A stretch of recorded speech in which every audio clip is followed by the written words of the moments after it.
السلام علیکم ورحمۃ اللہ وبرکاتہ۔ بسم اللہ الرحمن الرحیم۔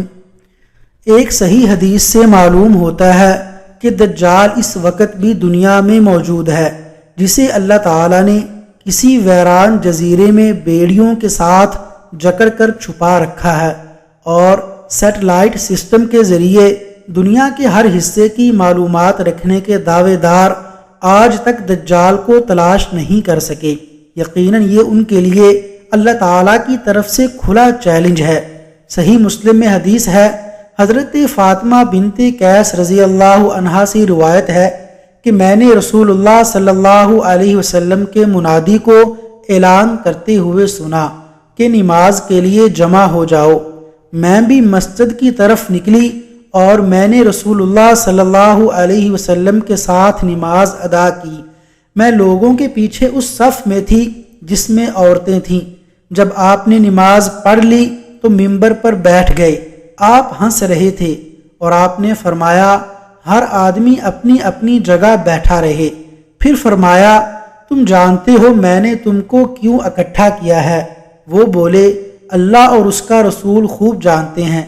آپ نے فرمایا اللہ کی قسم میں تم کو رغبت دلانے یا ڈرانے کے لیے جمع نہیں کیا، بلکہ اس لیے جمع کیا ہے کہ تمیم داری ایک عیسائی تھا، وہ آیا، اس نے بیعت کی اور مسلمان ہو گیا، اور مجھ سے ایک حدیث بیان کی جو اس حدیث کے موافق تھی جو میں تمہیں دجال کے بارے میں بیان کیا کرتا تھا۔ اس نے کہا کہ وہ لخم اور جذام کے 30 آدمیوں کے ساتھ بحری جہاز میں سوار تھا کہ مہینہ بھر بحری موجیں ان کی کشتی سے کھیلتی رہیں، حتیٰ کہ ان کی کشتی مغرب کی طرف ایک جزیرے پر جا لگی۔ پھر وہ ایک چھوٹی کشتی پر سوار ہو کر جزیرے میں جا اترے، جہاں انہیں گھنے بالوں والا ایک ایسا جانور ملا جس کے منہ یا دم کی شناخت ناممکن تھی۔ انہوں نے پوچھا تو کون ہے؟ جانور نے کہا میں جاسوس ہوں۔ انہوں نے کہا کس کا جاسوس؟ اس نے کہا اس شخص کی طرف چلو جو ایک ویران جگہ میں ہے، وہ تمہاری خبر کا مشتاق ہے۔ تمیم نے کہا کہ پھر ہم تیز تیز چلتے ہوئے ایک ویران جگہ میں داخل ہوئے تو وہاں ہم نے اتنا بڑا انسان دیکھا کہ ویسا قد آور آدمی پہلے کبھی نہیں دیکھا تھا، مگر وہ جکڑا ہوا تھا۔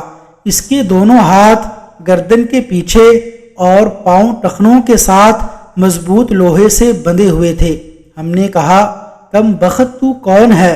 اس نے کہا میری خبر تو تم حاصل کر ہی لوگے، یہ بتاؤ کہ تم کون ہو؟ لوگوں نے کہا کہ ہم اہل عرب ہیں اور ایک سمندری جہاز میں محو سفر تھے کہ سمندر میں طغیانی آ گئی، جس کی وجہ سے مہینہ بھر ہمارا جہاز موجوں کا شکار رہا، اور پھر ہم اس جزیرے کے قریب پہنچے تو ایک چھوٹی کشتی میں بیٹھ کر اس جزیرے میں داخل ہوئے تو ہمیں یہ جانور ملا جس کے بالوں کی کثرت کی وجہ سے منہ یا پشت معلوم نہیں ہوتی تھی۔ ہم نے اس سے پوچھا کم بخت تو کون ہے؟ تو اس نے کہا میں جاسوس ہوں، تم اس ویران جگہ کی طرف چلو، وہاں ایک آدمی تمہاری خبر کا مشتاق ہے۔ سو ہم جلدی سے تمہاری طرف چلے آئے اور ہم تو اس کو شیطان سمجھتے ہیں۔ دجال نے کہا مجھے شام کے نخلستان کی خبر دو۔ ہم نے کہا اس کی کون سی خبر مطلوب ہے؟ اس نے کہا کیا وہ پھل لاتا ہے؟ ہم نے کہا ہاں۔ اس نے کہا قریب ہے کہ وہ پھل نہیں لائے گا۔ مجھے بحیرہ تبریہ کی خبر دو، کیا اس میں پانی رواں دواں ہے؟ ہم نے کہا ہاں، خوب رواں دواں ہے۔ اس نے کہا قریب ہے کہ وہ خشک ہو جائے گا۔ اس نے کہا مجھے زغر کے چشمے کے متعلق بتاؤ، کیا اس میں پانی موجود ہے اور کیا لوگ اس کے پانی سے کھیتی باڑی کرتے ہیں؟